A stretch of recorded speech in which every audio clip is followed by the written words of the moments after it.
I owned 3 private practices, and then in 2020, I sold those 3 practices to open my now practice, which is only specialty lenses. That's all we do. We don't see primary care patients, we don't have an optical, and we don't take insurance. Talk about the process of opening that and how you built it. It took, I would say, about a year to really plan. The most important thing, I think, was the networking portion. Going out, introducing myself to the local ophthalmologists and optometrists and how we could help their patients, and then just kind of starting to gain referrals from there. How many referral relationships are you currently managing in your practice? At least 100, if not more. When somebody's trying to add a specialty, one of the most challenging things for an optometrist is to kind of get into that handshaking mode. You're right. It is hard. It is something that a lot of people don't want to do or feel like they don't have the time. But whenever I'm giving a lecture on this topic, I always tell. What do they pay for this? What are your fees? I want to say the average price per patient is like $4,000 or something. Wow. Very high compared to when I was in traditional primary care. Let's say a practice is trying to bring in a specialty. Even if they've tried and they probably haven't been as successful as they could have been, what advice would you give to someone? And what did you learn along your journey? So here is what I would tell people that have an interest in doing this. First,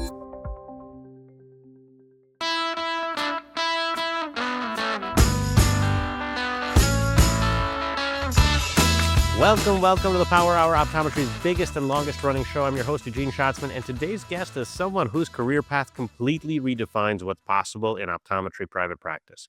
So Dr. Stephanie Wu joins us, and she talks about how she started with 3 traditional offices, full scope optometry, optical, post-ops, everything. Then, after she sold them, she took a pause and started to build her dream. This is a specialty-only practice in Las Vegas, focused entirely on custom contact lenses.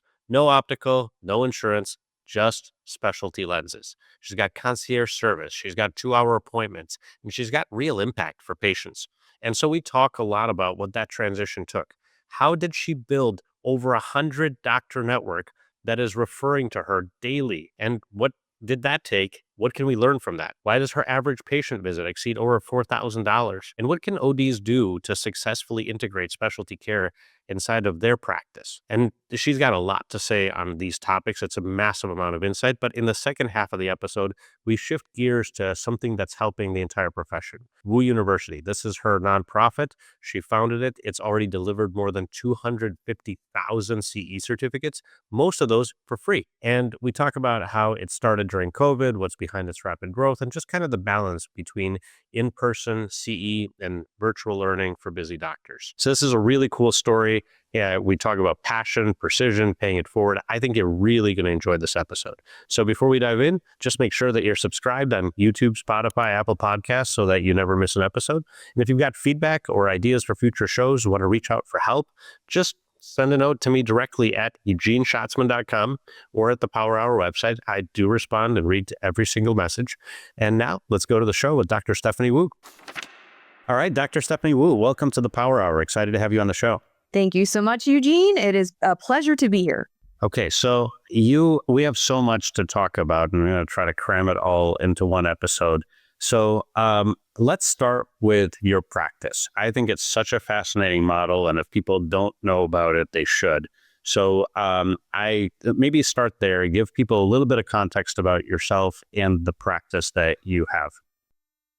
Perfect. I'd love to. So just kind of going back a little bit further, I owned 3 private practices in Arizona and California beforehand, which had a very traditional optometry type of clinics where we saw most everything: glasses, contacts, regular exams, optical, specialty lenses, post-op cataracts, all that stuff.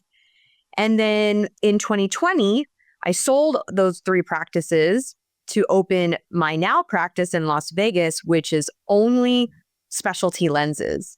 So that's all we do. We see patients start at 10 a.m., which is very weird for me. I'm so used to starting at 8, start at 10 a.m.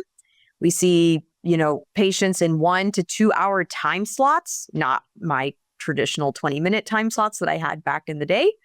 And all we do are specialty contacts. We don't see primary care patients. We don't have an optical, and we don't take insurance. So I basically built the exact practice that I wanted to work at and the way I wanted to see patients. Okay, so how did you decide that, I guess, going from the traditional model to now I'm going to call your model the super specialty model, right? Because people can add specialties, and we'll talk about this, is like what advice you'd have for people as they add specialties to their to their current, we'll call it traditional practice. But going from a traditional practice to the super specialty model, talk a little bit about the frustrations that you were trying to solve, and then talk about why it is that you decided to go into specialty lens, for example, versus other things maybe. Yeah. So I guess when I first started after my residency, so I was cornea contact lens residency trained. So obviously I had a big passion for that already. And so when I finished my residency, I moved back to my hometown, started working with my childhood optometrist as an associate. And he was doing all the, I guess we'll call it traditional optometric practice type of things. And then I asked him if I could maybe try to integrate some of the specialty lens stuff into the practice as well. And he was totally for that. It was a big need because really no other optometrists in the area had like a lot of experience or desire to fit a lot of these specialty patients. So we kind of built that into the practice. So over the course of about 8 years or so, we went from seeing essentially 0 specialty lens patients to about 25% of our income ended up being from specialty lenses by the time we sold the practices. So year over year, we were able to expand that. And then kind of towards the end of that kind of 8-year-ish period, I really kind of just sat down and thought about where I was in my career and what my favorite days were as an optometrist. And for me, it was, well, whenever I see patients on the schedule that are specialty lens consults, fits, dispenses, follow-ups, those are the days I am happiest and where I really feel like I am providing the most value to the patients. And so from there, I started thinking like, is there a way that you can have a specialty only practice? I mean, I didn't really know anyone that had this type of clinic. So I started doing some research and asking a lot of my friends that were in the specialty lens realm. And then they kind of directed me to like some people that had either like heavy specialty lens type practices. And so then I started talking to those people. So people like Sue Resnick, Nick Despotidis, Elise Kramer, Ed Boschnick, Jeff Sonsino. I mean, I talked to so many doctors that did lots of specialty lenses. And it wasn't until I really talked to a lot of people and visited practices and really got a feel for, you know what? This is something I can do. And I think that I would be really happy, but I can't do it here where I was living because I'm from a small town. So to have a specialty lens practice, there's not that many patients that need that type of care there, which is why we chose Vegas, because it's a bigger market, lots more people here, and a lot of people that would need our care. Mm-hmm. So talk about the process of opening that, sounds like cold, right? And yes, how you built it over the last few years. Yeah, so it took, I would say, about a year to really plan as far as visiting locations and figuring out where I wanted to be as far as what part of town, and visiting just different commercial properties and figuring that part out.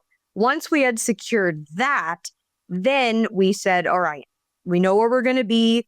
Now let's kind of outline how we want the practice to look. And our practice is about 1,500 square feet. And I knew that I wanted to have like a really big, like exam lane area for special equipment. I wanted to have like a really nice waiting area that was very, very concierge type feeling. Once we kind of outlined all of that, then we searched for the equipment portion. Okay, what are the things that we absolutely have to have for a specialty lens clinic, and then maybe make a list of like would be nice. And then I just got quotes from different equipment companies and then decided like, okay, these are the things I have to have right off the bat.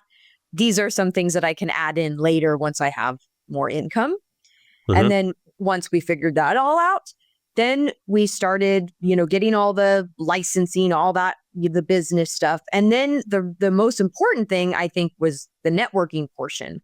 Going out, introducing myself to the local ophthalmologists and optometrists in the area, letting them know what we were doing, how we were different, how we could help their patients, and then just kind of starting to gain referrals from there.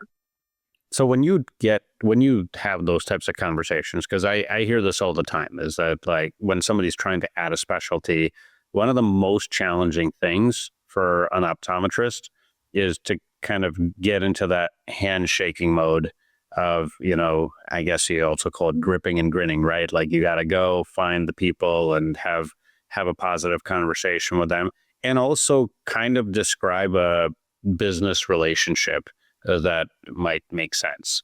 So how do you do that? And can you offer some tips as to first describe what your business relationship looks like with the referrals, with the referring practices that you have, and then maybe describe some tips that might make sense for people as they're thinking about doing something like that. Yes. So I'm glad you brought this up, Eugene, because you're right. It is hard. It is something that a lot of people don't want to do or feel like they don't have the time.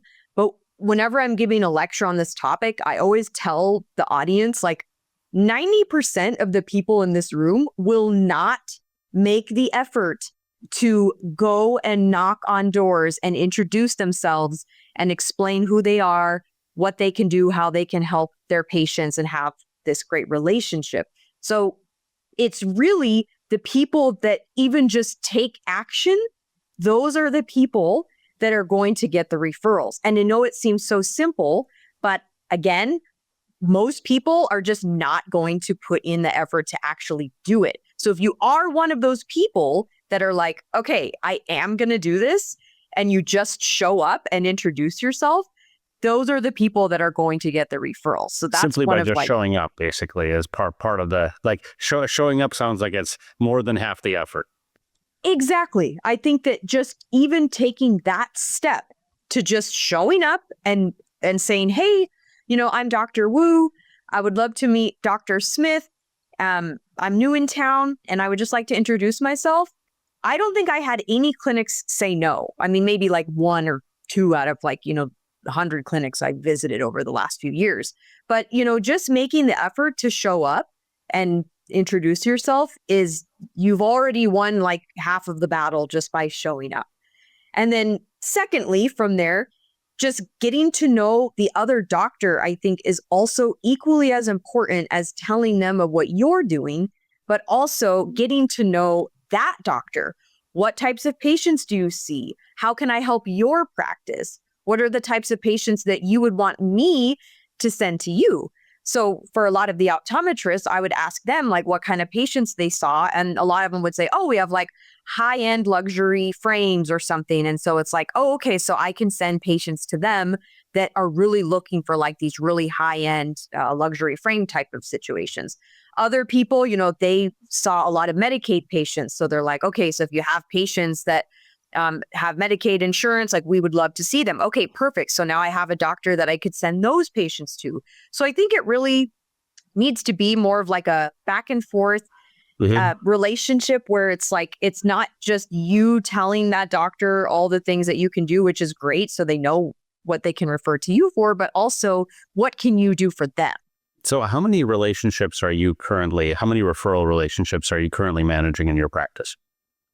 I mean, gosh, at least 100, Wow. if not more. We really try to go out and say thanks to the doctors that are referring to us, go meet doctors when they first come into town. If we find out, we try to go to a lot of the networking events, either through the Nevada Optometric Association, if they have, educational events or dinners or things.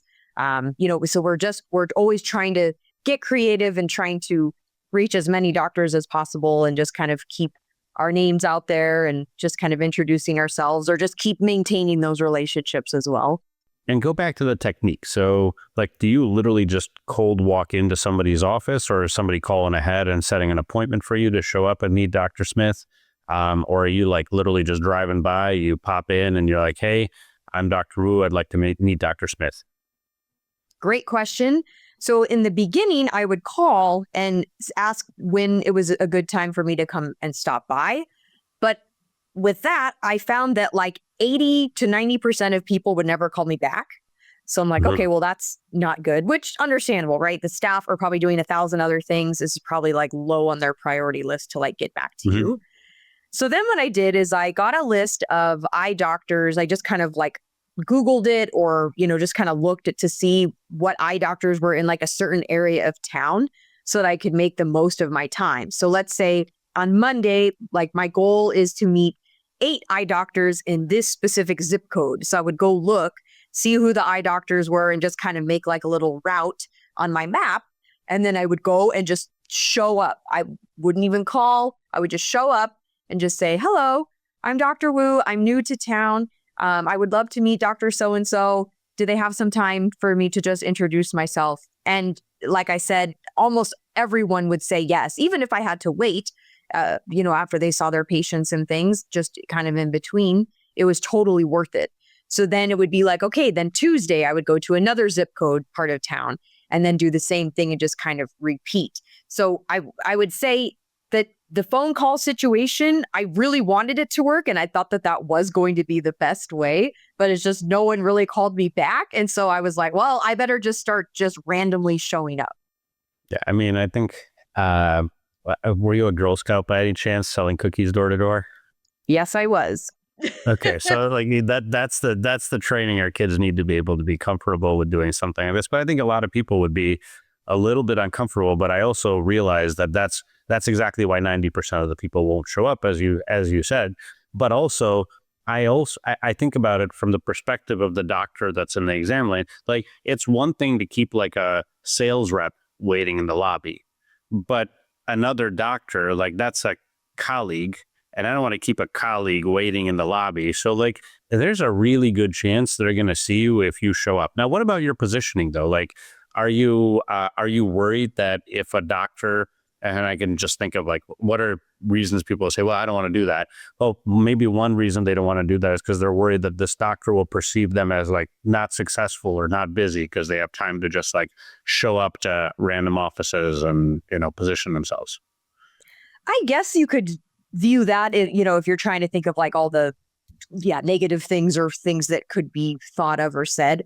But I guess in my mind, I was like, well, I think they'll be understanding because I'm new to town. I just moved here. I just built my practice. I just opened the doors. And I think they would totally respect what I'm trying to do as far as meet people, introduce myself. And I try to look at it from like your point of view, Eugene, is like, if I'm a doctor that had an established practice and when doctors would come into my clinic and introduce themselves, I was always more than happy to stop, what I was doing if I was just doing admin things or like in between patients, like you said, and I would go out into the waiting room and meet them and say hello. And I always like had a great deal of respect for doctors that would come by the practice and say hello. So I guess that never went through my mind of like, well, they must not be busy.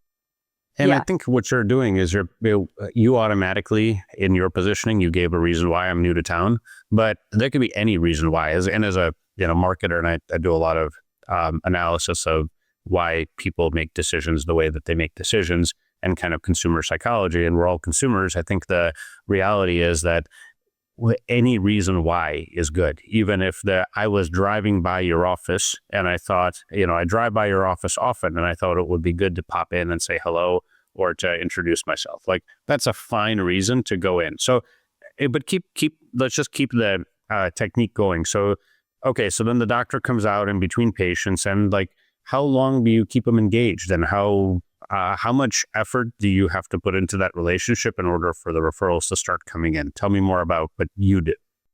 Yeah, I would try to keep it as short as I could because I knew I was stopping in unannounced. And I mean, as you know, when you're seeing patients and then you have some sort of interruption, it's like you kind of want to just get back to like, all right, I have a patient I have to go see right now. So I would just try to limit it to like 5 minutes, maybe 10 minutes if they showed that they had more interest or they had more questions for me.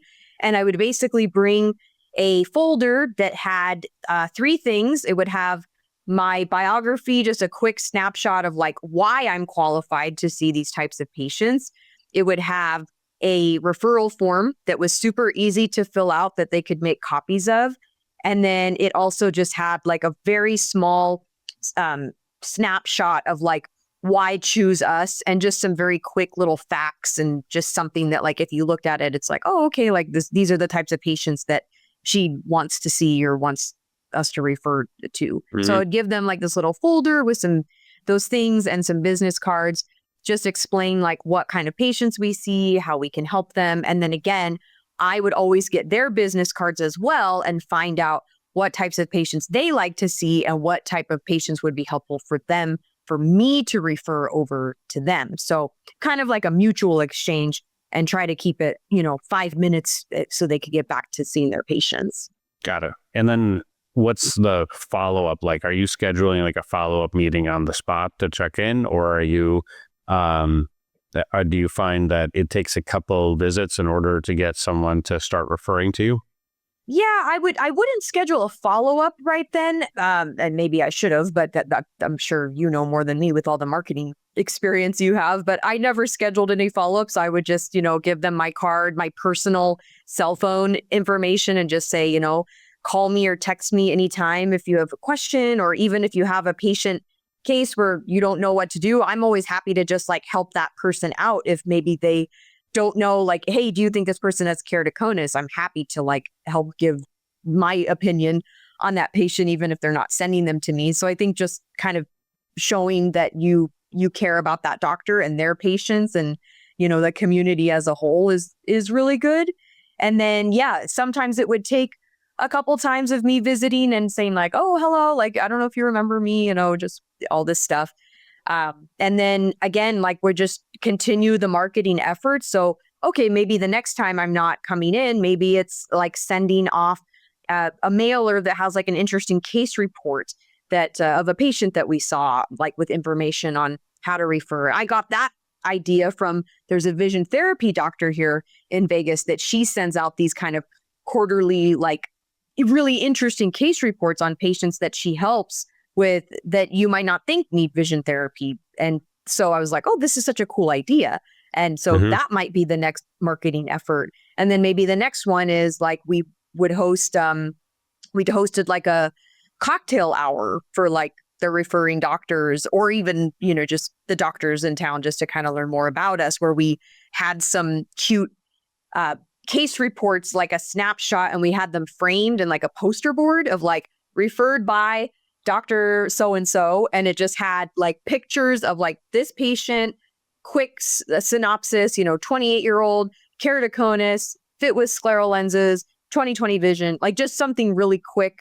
But then people could kind of see their names and their patients that they've referred to us. And so that was like really fun and successful. So I think just trying to keep it like interesting, where it's not just you popping in all the time, but just inviting them to do things or sending them other pieces of marketing, just to keep it interesting. So has that been your biggest kind of key to success, is building this massive referral network of 100 doctors? Yes, I totally think, and I stand by it, is like just taking action and going into that doctor's office. Again, 90% of people are not going to do it because they're uncomfortable or they just don't want to take the effort. And it's like, the more I did that, the more respect I had for these drug reps that have to go to these doctors' offices every single day. And like you said, they might be staying in the waiting room for however long. But it's like, I can't believe the amount of energy it takes to find, go bring stuff, find parking, walk. In Vegas, it's so hot here in the summertime, you're dead. It's like doing all of that effort just to like say hello to someone. It's like, I just have a massive amount of respect now for all the drug reps that come to visit me. So when I do have a drug rep, I'm like, oh, I don't want them to wait for that long, because I know how much effort it took for them to like get here, and then they want to get up to their next place. But just making that effort is huge. Yeah. And I think you make a really good point that if that's been the biggest practice building activity for you, partly it's probably because you're the only one doing it Yeah. in your area. Yeah. Yeah. So talk a little bit about your practice. So you already mentioned it's kind of a concierge feel, and you spend an hour with every patient. So 1 to what's 2 your hours. Yes. Yeah. So what's your flow? So first of all, like describe what you do with a specialty lens patient. And then also like maybe let's zoom out. How many patients do you see per month, or how many patients does the practice see per month? So per month, I'm have to do it, but I was just analyzing per week. So like every day, if I could see a patient for 2 hours, I could probably see 4 patients a day. So times 4 days, and then multiply that out per month, whatever that math ends up being. Got it. Okay. And then the idea is, are these mostly new patient visits, or are you doing a lot of follow-ups too? So the way that our practice works is I usually will see all of the initial consults and do the fittings. And then my associate doctor will do all of the insertion removal training, dispenses, follow-up care, all of that. So we kind of have a unique flow on how we kind of manage the patients and how their process goes. So how it basically, if we're just going to go through a quick patient journey, is they get referred or they find us on the internet, whatever. They come in for their consult with me. It's a 2-hour appointment, and we do a very thorough case history, kind of find out what vision problems they're having, what types of contacts they've used before, what are the things that have worked, not worked, what are their frustrations, really make them feel like they are being heard and that we totally understand all of the things that they have been through, because a lot of them have had a lot of surgeries and seen a lot of other doctors for different things. From there, then we do a really extensive diagnostic workup where we're using lots of different instruments to evaluate their whole eyeball. From there, we select some lenses to put on their eye and actually do a diagnostic fitting so that we can demonstrate to the patient what their vision is going to be like if they decide to move forward with the fitting program. So once all of that is done, I show them on a big TV screen. I show them all of the pictures and videos we've taken, and I just thoroughly explain like what type of condition they have, why they can't see well, why they cannot see with glasses or traditional soft lenses. Just really make them understand like, oh, this is why. Because what I found is most patients, they don't know, they've never seen pictures of their eyes before. They have no clue really why they can't see and why they can't just get LASIK to solve their problem. And then from there, answer all their questions about their eye, the specialty lens fitting process. And then my staff come in and then they're going through all the like financing, all of that stuff, answering all of those types of questions. And then if they decide to move forward, we order the lenses. Then they come back in for their dispense, insertion removal training with my associate doctor, and then all of the other follow-ups depending on what's needed. So that's kind of like a 5-second snapshot of what happens in our practice and what do they pay for this? It ranges between like $1,000 per eye to $5,000 per eye. It just depends on what service they're getting, what type of lens is needed. Some of the lenses that are super custom cost a lot of money to us as the practice. So then obviously those ones are a little bit more. Then other ones, if they're just getting like a more simple, maybe custom soft lens that doesn't cost us a lot of money, then we'll go through with something a little bit less. So really just, I would say that's always a good benchmark when they're calling. We always tell them kind of a price range, like, starts at $1,000. For your situation, it sounds like you might be in this, middle tier of $2,500 or $4,000 or whatever it ends up being. That way they kind of know or kind of expect like some sort of a price range before they come in. So, what you just said, if it's $5,000 per eye on the upper end, your revenue per patient and probably per year is like $10,000. Right. At the That's high end. Correct. Mm-hmm. And do you know your average? I want to say the average price per patient is like $4,000 or something to that effect. So Wow. Very high compared to like, when I was in traditional primary care. it's a lot less, but you're seeing, a lot more volume. Well, yeah, and I can totally tell that. And by the way, when they come in for that 2-hour workup, so to speak, that also costs money, right? Right. So that's a consult fee that just gets applied if they decide to go through with a specialty program. So we charge, I think it's like $350 or $400 for the consult. So in case that they decide to not do anything, which is fine, but at least we have something to pay for their, the time for the staff and the equipment, whatever. But the capture rate, I believe, is somewhere up to 80-90%, which is very good. Especially because the staff really explain things to them before they show up. So they kind of have a price range in mind. They're not like sticker shocked when they get here.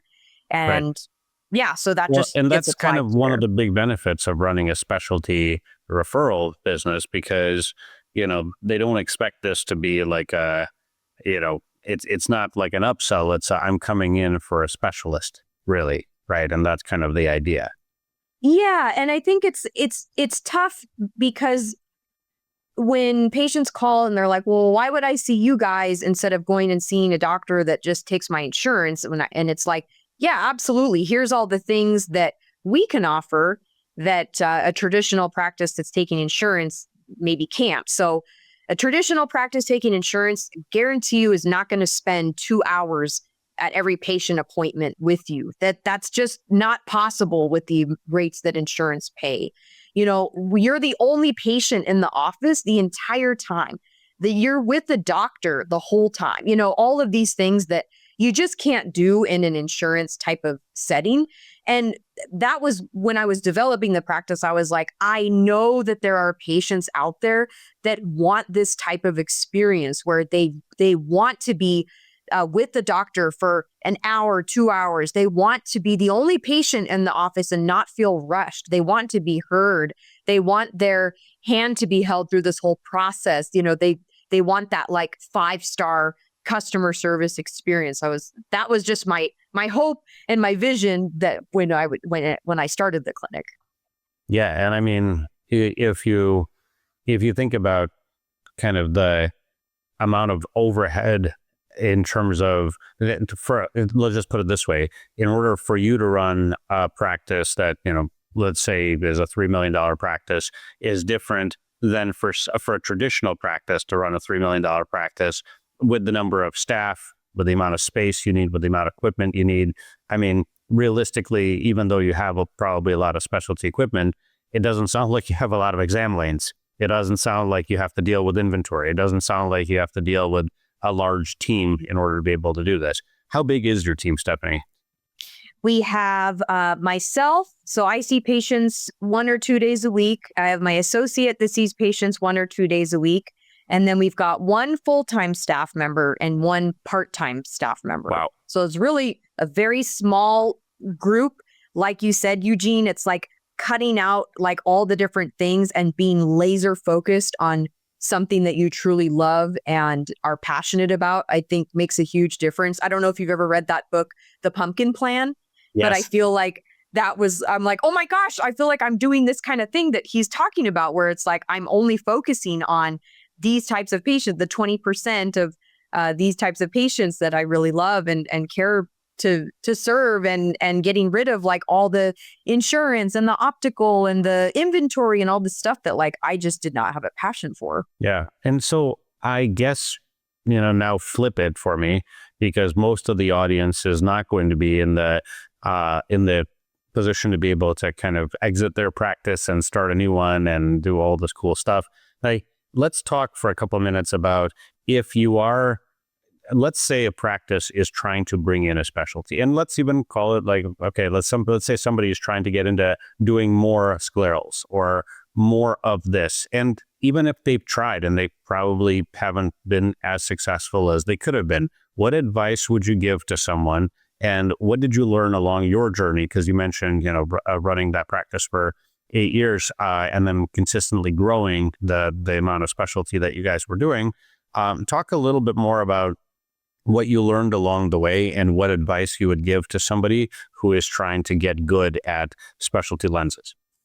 Yes. So I love this topic as well, because if we remember earlier on in the conversation, I started off in a practice that did essentially 0 specialty lens fits. So we're going from traditional practice, and because I had a desire and a passion that I wanted to add this in, we kind of had to figure out like, okay, how do we do all that with like the type of patients and things that we're doing now? So here is what I would tell people that have an interest in doing this. First, you need to become knowledgeable somehow on specialty lenses, whether it's attending events, workshops, reading books, going on forums, whatever you need to do to get interested and enhance your skills. Great, do that. Once you're like, all right, I'm for sure adding this in, you have to create time in your schedule that is committed specifically to whatever that is. So for an example, I worked Monday through Friday, 8 to 5. I had patients every 10 to 20 minute slots. That's how my practice was. But then when I said, I'm for sure going to add in 1 specialty lens fit a week, I want to block out between, let's say, 11 and noon or 4 to 5 p.m. or however long it's going to take you to do a specialty lens fit. Okay, so I would either do that, then that would only be on like Tuesdays. So the rest of the week, I'm not affecting the income, I'm not affecting the staff, all that stuff, but I'm starting with 1 time slot in the day, and I would recommend doing it right before lunch or right before the end of the day in case the patient no-shows, then you're not just like have this giant gap in the schedule. And so then it would be up to me that I needed to fill that spot with the specialty lens patient. Otherwise, the income is going to be down, which is going to affect my bottom line. Well, assuming you're getting paid off, commission or production, whatever. So if I did not fill that spot with a specialty lens patient, let's pretend 11 to 12 on Tuesdays, then I would say, okay, if I'm not filling that in, I am using that time to figure out how I'm going to fill that spot. Right. So I'm going to call a random doctor in town and talk to them about specialty lenses. I'm going to work on a blog that I'm going to put on the website about specialty lenses. I'm going to do a social media post on specialty lenses. I'm going to write a thing for the newspaper on scleral lenses or something. So it's like I would dedicate whatever that time slot was to either filling it with a specialty lens patient or doing something related to specialty lenses that we could just build off of that. Right. And don't let, obviously, the mundane nuance of like, oh, hey, I have to catch up on some charts and, I have to get some of these things approved. Don't let that fill that time slot. And I assume your next step is expand that time slot. Right? Like now It's not just Tuesdays, it's Tuesdays and Thursdays. And now it's not just twice a week, it's 4 times a week and that kind of thing. It kind of naturally progresses where it's like, okay, it used to be Tuesdays, 11 to noon. That's where Dr. Wu sees all specialty lens patients. Oh, now that spot's getting filled up. She's backed up for a month. Oh, okay, now we need to open up Thursdays from 11 to noon. And then just like you said, Eugene, it just naturally okay, now it's going to be all Thursday afternoons is all specialty lens patients. And then it just becomes like, oh my gosh, now it's like all day Tuesdays and all day Thursdays are specialty lens patients. So it's cool to see the progression of like none to 1 to, like your entire week is now filled with them. So it's kind of cool to see the progression. Are there any tips that you would give to somebody when they're trying to convert a comprehensive exam into, we'll call it like a specialty consult? Yes. So I did that all the time. So I would see patients for their regular exams. And then if I saw something that was, I guess, interesting, like, okay, something's going on with their topography or their astigmatism has changed dramatically from one year to the next, I would just explain to the patient, hey, I'm seeing something interesting on your exam. I'd like to have you come back in just for a few other tests, just to make sure everything's okay with the front of the eye, just to help optimize your vision and just see if there's any room for improvement. And then almost no patients are going to say, oh, no, thank you. Almost all of them were like, oh, I'm so glad that a doctor is like actually taking note of like, yeah, I feel like my prescription has been changing a lot, or like I'm kind of seeing double even with my glasses, like just some of these things that maybe went overlooked and they just thought that's what their vision is. I would just tell them I want to do a couple other tests just to see kind of where the status is of your eye to make sure you are seeing the best that you could possibly see. And they would always, for the most part, show back up for just a But quick you wouldn't call it consult. like a specialty lens consult or something like that to them. I would just have them come in. And I guess I'm trying to think of what we called it. I guess we would just say like it was like additional testing on like a different day where we would actually do a variety of whatever the specialty lens consult program was at that time, what the tests were. But it was usually because of something that we saw or a patient complaint, that they felt like that their vision wasn't their best, or they were seeing ghosting or halos. And where I'm from, a lot of patients had RK. So a lot of them could not see that well and had a lot of these complaints. So I would have them come back in and do some of these tests, put on a lens to show them what their vision could be and be like, hey, like this is definitely something that can improve your vision. So yeah, most patients are happy to come back in if they could possibly see better. Yeah. And do you get a sense of, are there during that consult, so it sounds like you have no problem converting a comp exam into a consult as long as you kind of call it additional testing and you're not like overselling it in the beginning. Like, oh, well, there may be some specialty lenses that or whatever, and those start from $1,000 to $5,000. I mean, like you're not doing any of that during the comp exam. You basically say, I need you to come in for some additional testing. And then when they're there for the additional testing, you sit down with them, and what was your treatment plan acceptance rate at that point? Yes. So in my other practice, I took insurance. So the conversion rate's very high, especially if the insurance is going to cover what they need. So they would come in for their specialty lens consult after, their comprehensive exam.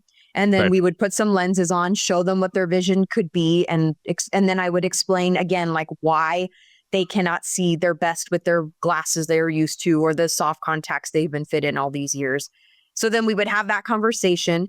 And then what would happen from there is we would work with the billing person, and she would come in and kind of talk to them about their insurance, figuring out like, are there any co-pays? Do they need to sign, ABN, all that stuff. Like, I don't know all of that particular nuances, but the conversion rate was pretty high because the insurance would cover a lot of these. If the insurance didn't cover them, then we would still go through the entire thing and say, this is totally up to you. And that's how I am in this practice now. Is I never want the patient to feel pressured. I never want them to feel like it's like a sales type of environment. I'm doing this because I genuinely want to help you see your best. And that is the honest truth. And to do that, this is what it entails. These are the types of visits we can expect. This is the process. This is the cost. What questions do you have? So I think like just being very transparent with the patient and, not making it like a very high sales type of environment, I think is very important. Yeah. Okay. Got it. And you're saying that even when it was cash pay, what percentage of patients would typically say yes? For cash pay? Yeah. I would say maybe 50%. I think that with specialty lenses in particular, the cost is pretty high compared to, like maybe a pair of glasses or like soft contacts that they're used to. And if you have a payment program or something, maybe that will reduce the anxiety that the patient might have. But yeah, I would say like 50 or 60%, depending on what the issue was, how determined are they to see better, what's their financial situation like, all that stuff. All right. That's great. All right. We have to take a break. After the break, we're going to shift gears and we're going to talk about Wu. All right, we're back in the Power Hour with Dr. Stephanie Wu. I think you've given us a ton during the first half of the show on adding a specialty to your practice or running a specialty only practice. But you have this other really fascinating project that while I have you here, I think it's like really important for us to talk about it because it really does help the industry. So why don't you talk a little bit about Wu University? Yes, it's my new baby. So the way Wu Yu came about was actually because when I opened up my specialty lens practice, it was January of 2020 is when I opened my doors. Then 2 months later, I had to close. And I was just getting started, going out there and letting everyone know that I have this new specialty clinic. And then, of course, no one was accepting any visitors. A lot of practices were not even open with COVID and everything. So I had a ton of time to think because I wasn't seeing patients. I wasn't able to go out and meet doctors because of the pandemic. And interestingly, when I started my specialty lens clinic, I already knew that I did not want to go back to seeing patients 5 days a week. That was never going to be the goal. I already had done that for the first, 10 years of my career. And I just was wanting to do something different. I didn't know exactly what that was going to be. But during COVID, it gave me a lot of time to think. And I just saw a lot of my friends having to take out like loans and defaulting on some of their equipment things. And it was just really sad and hard to see that type of stuff. So in my mind, I was like, okay, is there anything that I can do to help my optometry friends? And the only thing I could think of is, well, I've given a lot of lectures, so maybe I could figure out some way to like give some sort of free CE. At least that would help people so they didn't have to pay for some CE credit hours because we all need some CE credit every year. And that's really where like Wu Yu kind of got started, is just this random thing of like, what can I do to help some of my friends out? And the only thing that I could think of is like, I could give a lecture, I guess. So we did that. And then it takes a while, with the accreditation through COPE and everything. And then Wu Yu was founded I was actually at the end of 2020, and we really kind of get started 2021. But then it really snowballed from there. So we gave, Dr. Tom Arnold and I gave the first lecture, and Visionary Optics supported that one and was on specialty lenses. And that was really well received. There was like 80 doctors that showed up. So I was like, oh, okay, this is cool, because it was just from our social media postings of like, hey, join us for this free CE. And I was like, hey, 80 doctors, like, that's pretty cool. So then we partnered with other companies and entities on different things. And then I was like, this is going to get really boring with just me talking about specialty lenses. So we need to find other people to talk about other stuff. And so then, because I had been in like the lecturing circuit all these years, I had all these amazing connections with like the best of the best speakers. So then I kind of would let them know, hey, I'm trying to do this thing to offer CE to doctors for free. Would you have any interest? And that's kind of where things got started. And then it just ended up becoming like its own company in 2021 and to now, where we're hosting events almost every single week. We're offering free CE for like 95% of our events. And so, our mission as a nonprofit is really to host an array of education for low cost or free for eye care professionals. And I think we have really done that over the last few years. What were some of your best attended courses? Yes. So anything having to do with oral pharmaceuticals is always going to get a lot of doctors.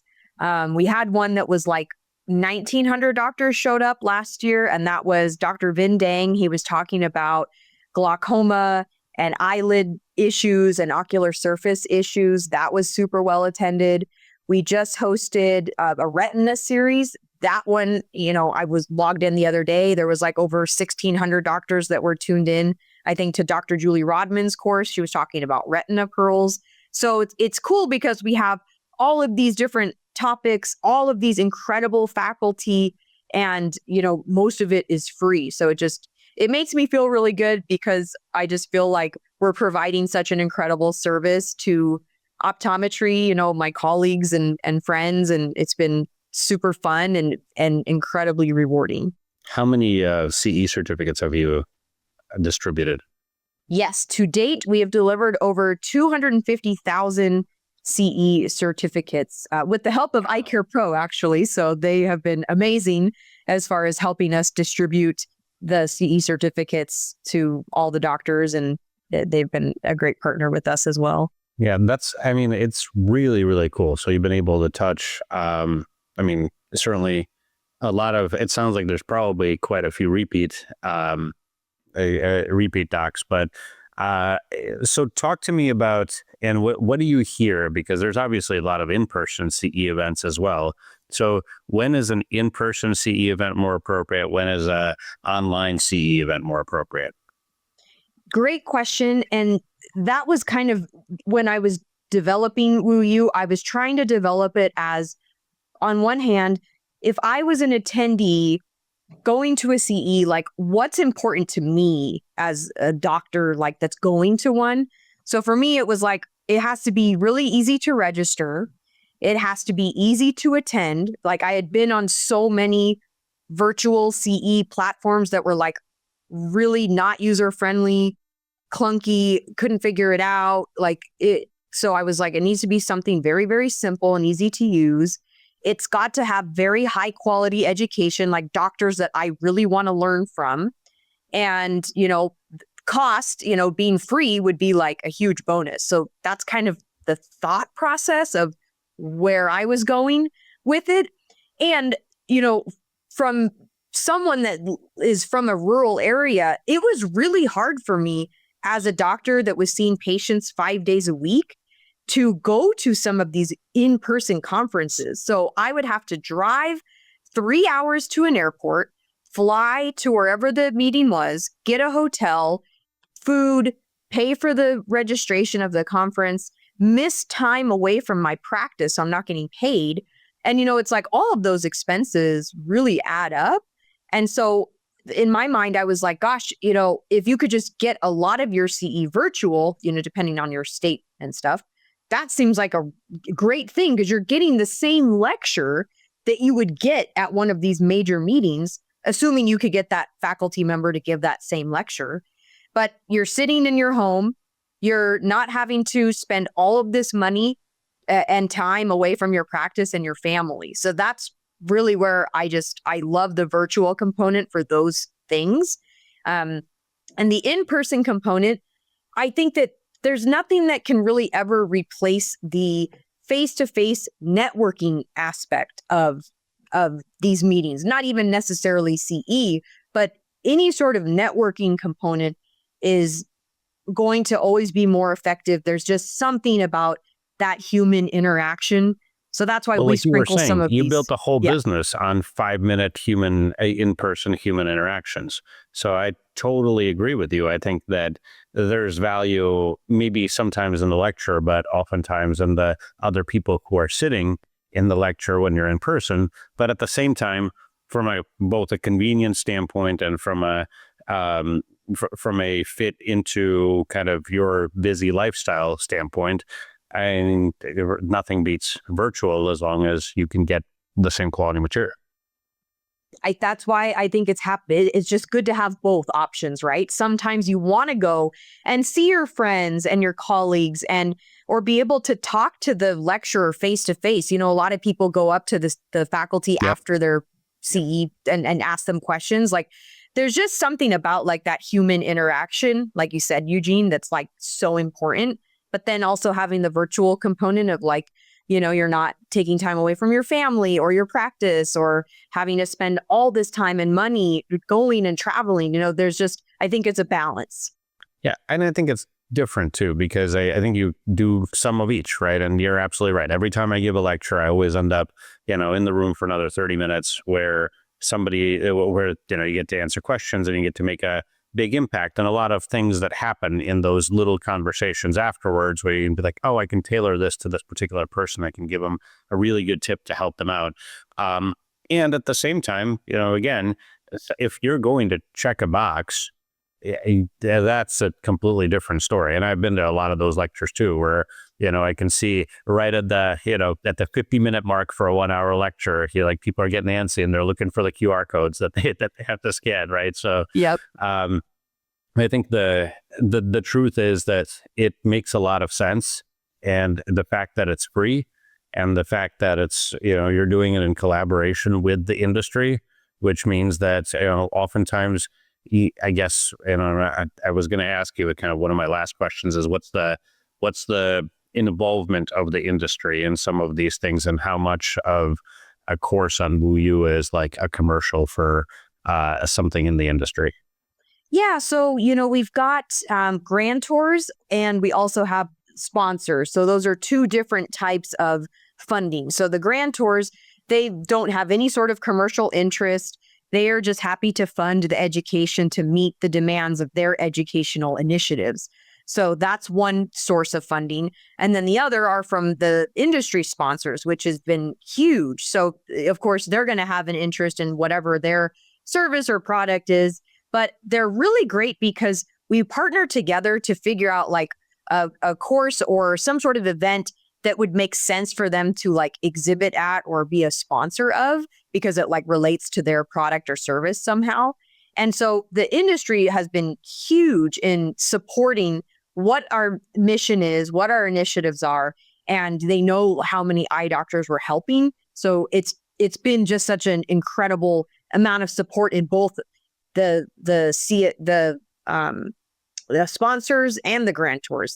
The whole industry has been incredibly supportive of this initiative.